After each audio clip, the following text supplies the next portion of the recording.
اصل چیز تو یہ ہے لقد کان لکم فی رسول اللہ اسوۃ حسنہ، نبی کی زندگی تمہارے لیے بہترین نمونہ ہے۔ اگر وہ زندگی ہمارے اندر نظر نہ آئے تو صرف بتیاں لگانا، صرف جھنڈے لگانا، صرف محفل کرنا، صرف لنگر بنانا، پکانا، کھلانا، اس کا تقاضا اسلام نے نہیں کیا۔ صحابہ کرام علیہم رضوان کو نبی کریم صلی اللہ علیہ وسلم یہ بڑی شدت کے ساتھ نصیحت کرتے تھے کہ اے میرے صحابہ، دو چیزوں میں ایک دوسرے پہ سبقت لے جایا کرو۔ سبقت کا مطلب ہوتا ہے مقابلہ کرنا، آگے بڑھنے کی کوشش کرنا، ایک دوسرے کو کراس کرنا، ایک دوسرے سے آگے نکلنا۔ یہ جس طرح آج کل مسابقت ہے نا، مسابقت سے مراد مقابلہ ہے، کمپٹیشن ہے۔ کس میں؟ گھر بنانے میں، کاروبار بنانے میں، بیلنس بنانے میں، ترقی کرنے میں، پھیلاؤ میں اور اپنا نام ابھارنے میں۔ یہ سارے مقابلے ہیں لوگوں کے، جس کے لیے حلال حرام، جائز ناجائز، غمی خوشی، دکھ سکھ، تکلیف، آسانی آسائش، کوئی شخص کسی چیز کو خاطر میں نہیں لاتا۔ کسی کو اپنے آرام کا خیال بھی نہیں ہے۔ لوگوں کا آرام تو دور رہ گیا نا، کوئی خود بھی سونا پسند نہیں کرتا۔ بندے کو ایسی سپیٹ لگی ہوئی ہے نا، وہ بڑی مشکل سے بیڈ پہ تھوڑی دیر کے لیے لیٹتا ہے۔ اگر اس کا بس چلے نا اور اس کی آنکھیں کھلی رہیں تو وہ ہر وقت ہی دوڑتا رہے۔ اتنا انسان آج مسابقت میں آ گیا، دوڑ میں آ گیا، دنیا میں آگے نکلنے میں۔ اصحاب رسول کی رسول اللہ نے یہ تربیت نہیں کی تھی۔ وہ کام ضرور کرتے تھے لیکن کام کو اوقات میں تقسیم کیا ہوا تھا۔ اتنا وقت کام کرنا ہے، اتنا وقت بیوی بچوں کو دینا ہے اور اتنا وقت اللہ کی عبادت کو دینا۔ یہ تقسیم کیا ہوا تھا اور یہ سب سے خوبصورت نظام الاوقات ہے اسلام کے اندر۔ آپ دیکھیں نا، آج گھر ٹوٹ رہے ہیں، بیویاں مردوں پہ مشکوک ہیں، مرد بیویوں سے تنگ ہیں، بیویوں کے متعلق اچھی رائے نہیں رکھتے۔ اس کی وجہ یہ ہے کہ دونوں نے ایک دوسرے کو وقت نہیں دیا۔ اولادیں باغی ہوگی، اولادیں کہنے میں نہیں آتی، باپ سے ہٹ کے، چاچو سے ہٹ کے، ماموں سے ہٹ کے، بڑے بھائی سے ہٹ کے اور لوگوں سے یاریاں دوستیاں، اپنے خاندان میں وہ قربت نہیں بنی۔ اس کی وجہ صرف اور صرف یہ ہے کہ جو ٹائم دینے کا حق تھا وہ نہیں ادا ہوا۔ ٹائم ہم نے دیا صرف کاروبار کو، نوکری کو، دوستوں کو، دکان کو، ملازمت کو، یعنی ادھر زیادہ کھپایا۔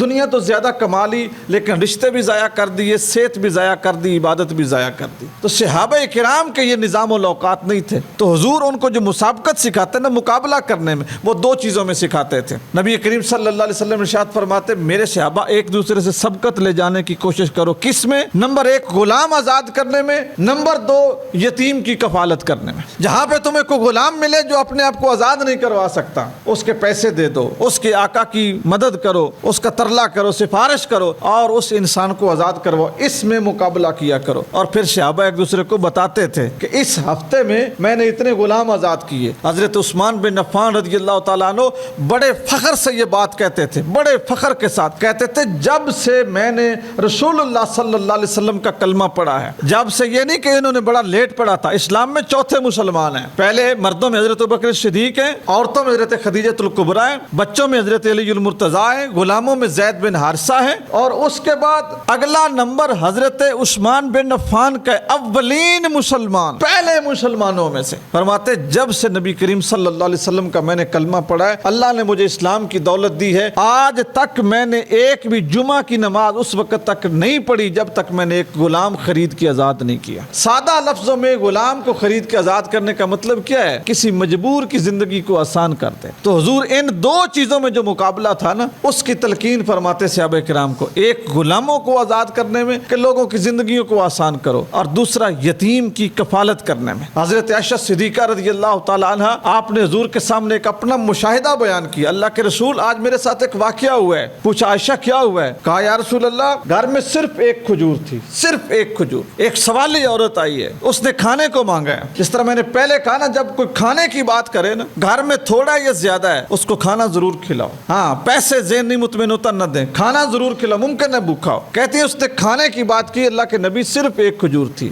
صرف ایک کھجور، تو میں نے وہ چھپائی نہیں ہے۔ میں نے کہا کہ اس کو زیادہ ضرورت ہے، اس کو دے دوں۔ اور یہ جو ہے نا، اپنی ضرورت رکھ کر ضرورت مند کی ضرورت پوری کرنا، اپنی ضرورت رکھ کر ضرورت مند کی ضرورت کو پورا کرنا، قرآن مجید فرقان حمید میں یہ مسلمانوں کی اور اہل ایمان کی شان کے طور پہ بیان ہوا ہے کہ وہ ایسے مومن ہیں جو خود ضرورت مند ہیں، لیکن جب کوئی بھوکا آتا ہے تو اس کو کھانا کھلاتے ہیں، جب کوئی پیاسا آتا ہے تو اس کو پانی پلاتے ہیں۔ اپنی انہیں ضرورت ہوتی ہے، اپنی ضرورت پوری کر کے پھر اگلے کی ضرورت پوری کرنا، یہ بڑی اچھی بات ہے۔ لیکن کمال یہ ہے کہ انسان خود پیاسا رہ کے دوسرے کی پیاس بجھا دے، خود بھوکا رہ کے دوسرے کی بھوک ختم کر دے، خود لباس کمزور سا پہن کے دوسرے کو اچھا لباس پہنا دے۔ حضرت عائشہ صدیقہ کہتے ہیں اللہ کے نبی صرف ایک کھجور تھی۔ حضور نے فرمایا پھر کیا ہوا؟ اللہ کے رسول میں نے وہ اس عورت کو کھجور دے دی تو اس کے ساتھ 2 بچیاں تھیں، 2 بچیاں، ایک اس کے دائیں طرف کھڑی تھی، ایک اس کے بائیں طرف کھڑی تھی۔ اصل میں حضرت عائشہ صدیقہ ایک ماں کی جو محبت ہے نا اس کو بیان کر رہی تھی حضور کے سامنے بیٹھ کے۔ یا رسول اللہ، اس عورت نے اس کھجور کو خود نہیں کھایا، بھوک تو اسے بھی تھی نا،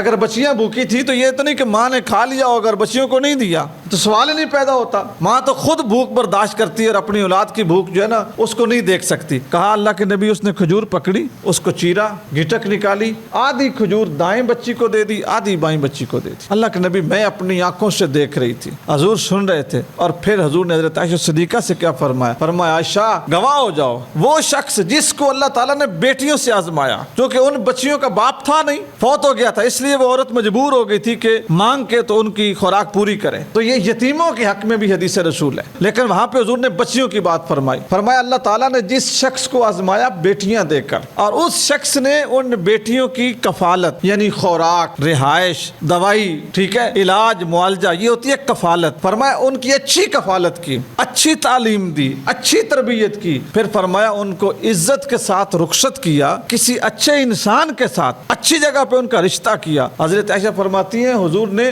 اپنی یہ جو ہاتھ ہے نا ان کی دونوں انگلیوں کو اس طرح حضور نے ملایا اور اشارہ کیا میری طرف، مجھے دکھاتے ہوئے کہا عائشہ جس طرح میری یہ 2 انگلیاں اکٹھی ہیں نا، اپنی بچیوں کے ساتھ محبت کرنے والا، کفالت کرنے والا، اچھی جگہ نکاح کرنے والا، تعلیم تربیت دینے والا، قیامت کے دن میرے ساتھ اس طرح ہوگا جس طرح میری یہ 2 انگلیاں ہیں۔ تو عزیزان گرامی، ہم نے یہ پورا مہینہ حضور کے میلاد کی محفلیں سنی، بڑی بڑی دور سے علماء کرام ہماری مساجد میں آتے رہے اور ہم نے بہت کچھ سنا۔ اور میں اکثر یہ بات کرتا ہوں کہ سننا سنانا بہت اچھا عمل ہے، لیکن اس کا مزہ تب ہے کہ جب حضور کی سیرت ہمارے رویے سے نظر آئے، ہمارے کردار سے نظر آئے، حضور کا اخلاق ہمارے اخلاق سے نظر آئے، حضور کی محبت ہمارے لب و لہجے سے نظر آئے، اور جو نبی کریم صلی اللہ علیہ وسلم کا رستہ ہے وہ ہمارے چلنے سے، ہمارے رستے سے نظر آئے، پھر تو ہم یہ کلیم کر سکتے ہیں کہ ہم اللہ کے نبی سے محبت کرتے ہیں۔ ادروائز یہ سیلیبریشن ہے، اظہار ہے، فلاں نے جھڑیاں لگا دی ہیں تو وہ بڑا عاشق ہے، فلاں نے نہیں لگائیں تو وہ چھوٹا عاشق ہے، فلاں نے بتیاں لگا دی ہیں تو وہ بڑا عاشق ہے، فلاں نے نہیں لگائیں تو وہ منکر ہے۔ دوسری صورت میں یہی ہوگا، نہ لگانے والا کوئی یہ عشق کا اظہار ہے اور نہ لگانے والا کوئی نفرت کا اظہار ہے۔ یہ تو ہے صرف ایک محبت، آپ لگاتے ہیں پھر بھی ٹھیک ہے، نہیں لگاتے پھر بھی ٹھیک ہے۔ اصل چیز تو یہ ہے لقد کان لکم فی رسول اللہ اسوۃ حسنہ، نبی کی زندگی تمہارے لیے بہترین نمونہ ہے۔ اگر وہ زندگی ہمارے اندر نظر نہ آئے تو صرف بتیاں لگانا، صرف جھنڈے لگانا، صرف محفل کرنا، صرف لنگر بنانا، پکانا، کھلانا، اس کا تقاضا اسلام نے نہیں کیا۔